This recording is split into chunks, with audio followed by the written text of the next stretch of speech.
I apologize yet again that I'm 2 weeks late to the party, but today we are talking about Larcenauts. Now, I really wanted to give this game a chance for about 2 weeks. Developed, published, and priced at a whopping $29.99 US by Impulse Gear Incorporated.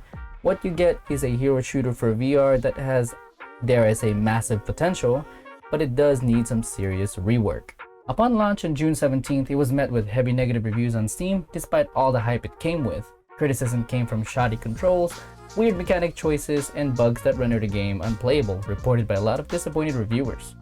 Now, the game honestly isn't all that bad. This type of graphics is always a good choice for a multiplayer game in VR, just to make sure that it runs well. It does look kinda nice, and it fits the whole hero shooter genre. Now, first off, the game ran fine in the Oculus Quest 2 version and the Oculus Link/Rift S version via the Oculus PC launcher, but what I really had issue was trying to play it with the virtual desktop.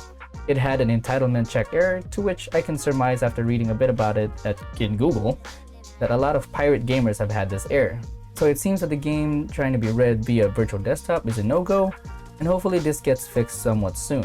And yes, running it on Oculus Link and Rift S does work with the Steam version, but what's the point of me even upgrading to the Quest 2 if my choices are either crap mobile graphics or being tethered?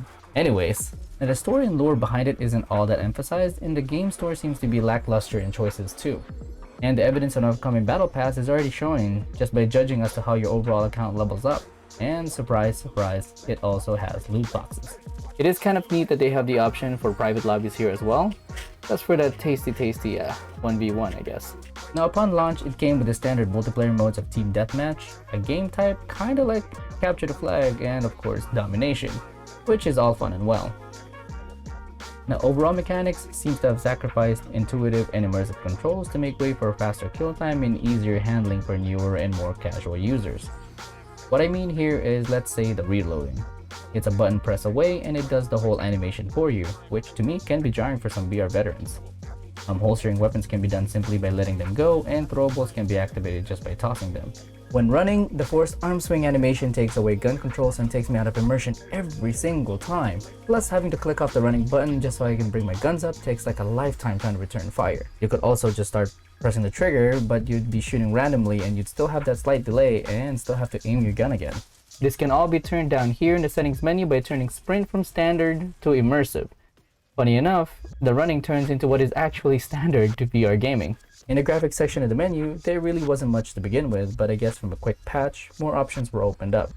Then again, I'm judging this from the Quest 2 version versus the Steam version, as I did refund the Quest 2 before I could get the Steam version working. Now, I currently have mine on low just to make sure the game runs the smoothest with the least amount of stutter, and honestly, it doesn't look that bad.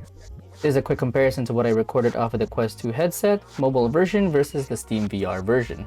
Now, I can understand if they limited the graphics option for the console version versus PC, because I mean the Quest 2 is the same hardware across the board. As far as variety is concerned, it's not bad for launch. That's a total of 8 heroes with their own skills and abilities, and maybe throwables, but I do know that guns do repeat in between.